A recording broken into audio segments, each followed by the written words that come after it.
Machine की आवाज़ में छुपी है मेहनत की दास्तान।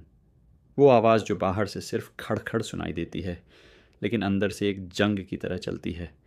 एक ऐसी जंग जो आदमी अपने हालात से लड़ने के लिए लड़ता है, हर टांग का एक वार बन जाता है और हर धागा उसकी उम्मीद का धुआं हो।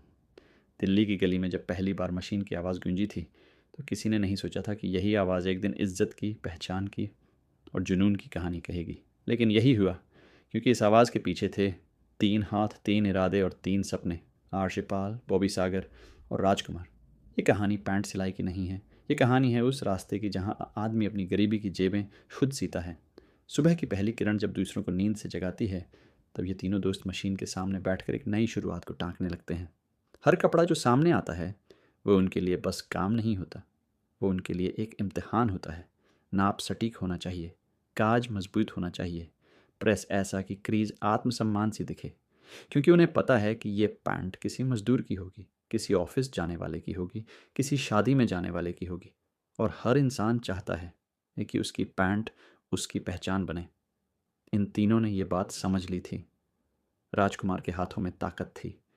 उसकी उंगलियां जब कपड़े पर चलती थीं, तो ऐसा लगता था जैसे कोई जादूगर अपनी छड़ी चला रहा हो। वो मशीन से नहीं डरता था, उसने मशीन से दोस्ती कर ली थी। हर मशीन की चुभती आवाज़ में उसे अपनी माँ की थकी सांसें सुनाई देती थीं, वही सांसें जिसने उसे बड़ा किया था। वो जानता था कि यह आवाज़ एक दिन उसे उस गरीबी की चुप्पी से बाहर निकाल देगी। आशिपाल की सोच पैटर्न से कहीं आगे थी। उसके लिए हर पैंट एक ढांचा था, लेकिन अंदर से वो उसे एक कल्पना मानता था। वह सोचता था कि अगर यह पैंट पहनकर कोई लड़का पहली बार इंटरव्यू देने जाए, तो उसमें आत्मविश्वास झलकना चाहिए। उसने सिलाई को कला बना दिया था। उसने हर बेल्ट लूप में हिम्मत टाँकी और हर पॉकेट में सपने सिल दिए। वो कहता था, जब आदमी खुद की सिलाई की हुई पैंट पहनता है, तो वह सिर्फ अच्छा नहीं दिखता, वह खुद पर यकीन करना सीखता है। और फिर आता है बॉबी सागर। उसकी आंखों में संगीत था और हाथों में रफ्तार। वह पैंट की हर चेन को इस तरह सिलता जैसे वह किसी इंसान के रास्तों को आसान बना रहा हो। वह हर धागे को ध्यान से चुनता, जैसे कोई कवि शब्द चुनता है। उसके लिए हर कपड़ा एक कविता थी। वह कहता था, यह मशीन मेरी तानपुरा है, हर चलती सुई मेरा सुर है, और मैं हर पैंट के साथ एक गीत गाता हूँ। लेकिन दिल्ली की गलियाँ आसान नहीं होती। यहाँ हर दुकान के बाहर भीड़ है और हर भीड़ में एक सपना है। इन तीनों ने जब साथ मिलकर एक छोटी सी दुकान खोली, तो किसी ने कहा, अरे दिल्ली में पैंट सिलकर कौन बड़ा बना है। उन्होंने जवाब नहीं दिया। उन्होंने मशीन का हैंडल घुमाया और उस आवाज़ को अपना जवाब बना दिया। जब हर सुबह दुकान खुलती, तो वो तीनों सिर्फ काम नहीं करते थे, वो एक रियाज करते थे, जैसे कोई साधक अपने वाद्य यंत्र के साथ साधना करता है। एक दिन एक ग्राहक आया, बेहद कड़क स्वभाव का, दिल्ली पुलिस में हेड कांस्टेबल। उसने कहा, पैंट ऐसी चाहिए कि लगे मैं अफसर हूँ, और फिटिंग ऐसी कि सलामी सी दिखे।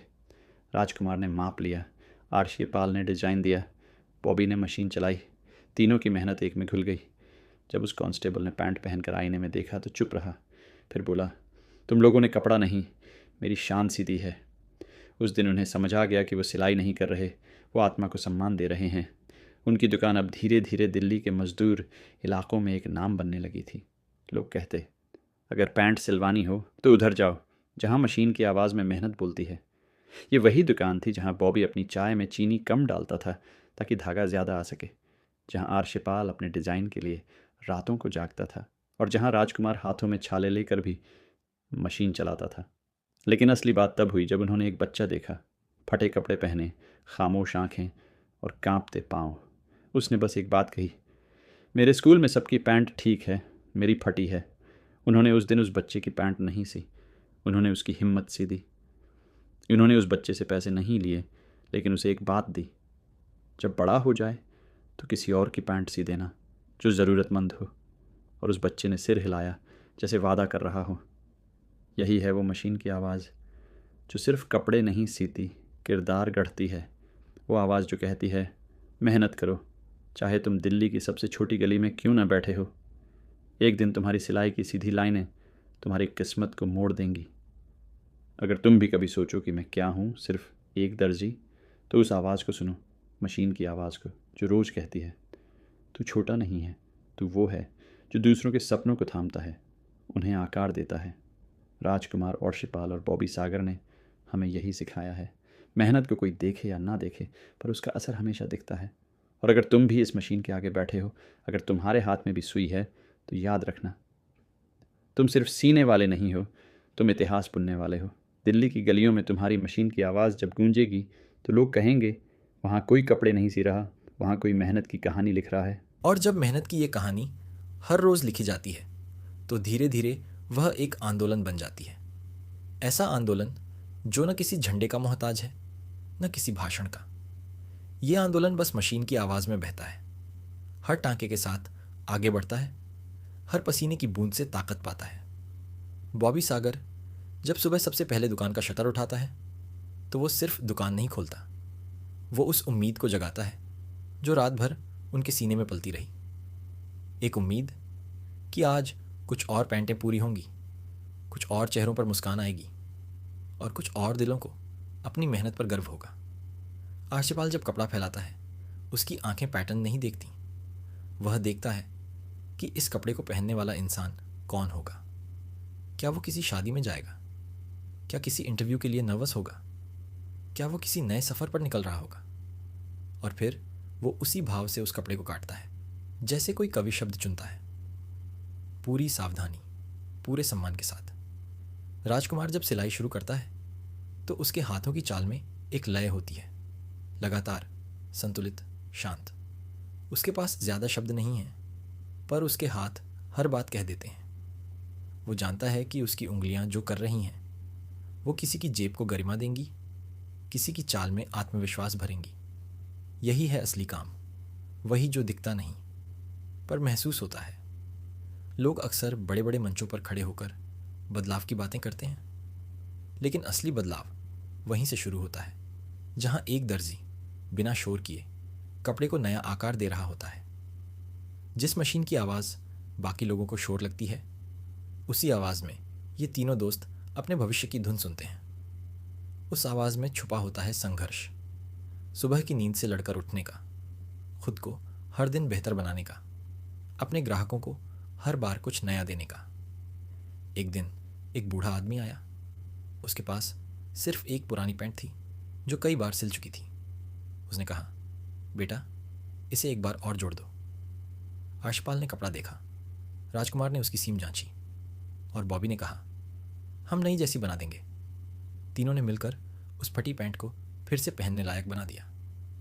ऐसा नहीं कि उन्होंने कोई चमत्कार किया, पर उन्होंने उस आदमी की लाज रख ली। और जब वह पैंट पहनकर उठा, उसकी आंखों में वो चमक थी जो पैसे से नहीं खरीदी जा सकती। वो एक एहसान की नहीं, एक इंसानियत की झलक थी। ऐसी ही छोटी छोटी बातें इन तीनों को अलग बनाती हैं। उन्होंने कभी बड़े बोर्ड नहीं लगाए, बड़े विज्ञापन नहीं चलाए, लेकिन उनकी सच्चाई ने ही उनकी पहचान बना दी।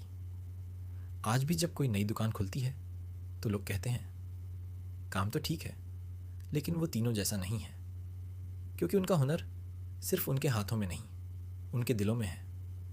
ये दिल्ली है, जहाँ लोग भागते हैं, जहाँ वक्त रुकता नहीं, और जहाँ पहचान मिलना आसान नहीं। लेकिन अगर तुम्हारे हाथों में हुनर है और दिल में सच्चाई, तो एक मशीन की आवाज़ भी लोगों को रोक सकती है। ये आवाज़ कहती है, मेहनत कभी बेआवाज़ नहीं होती। ये आवाज़ याद दिलाती है कि जहाँ लोग अपनी पहचान खो बैठते हैं, वहीं कुछ लोग अपनी पहचान गढ़ते हैं, बिना शोर के, बिना दिखावे के, बस लगातार करते हुए। अगर तुम भी कभी खुद को अकेला महसूस करो, छोटा समझो, तो उस मशीन की आवाज़ को ध्यान से सुनो। उसमें छुपा है साहस, उसमें छुपी है कहानी। हर सिलाई तुम्हें याद दिलाती है कि तुम सिर्फ रोटी के लिए काम नहीं कर रहे, तुम किसी की ज़िंदगी को आकार दे रहे हो। पैंट सिलाई का ये काम, जो बाहर से छोटा दिखता है, अंदर से बहुत बड़ा होता है। ये वो काम है जहाँ हर इंसान का आत्मसम्मान टांका टांका जोड़कर सिला जाता है। राजकुमार, आर्शिपाल और बॉबी सागर ने कभी ये नहीं कहा कि वो बड़े लोग हैं, लेकिन उनके हाथों से निकली हर पैंट, हर काज, हर चेन ये गवाही देती है कि उन्होंने अपने काम को छोटा नहीं समझा। और जब तुम अपने काम को बड़ा मानते हो, तो दुनिया खुद ब खुद तुम्हें पहचानने लगती है।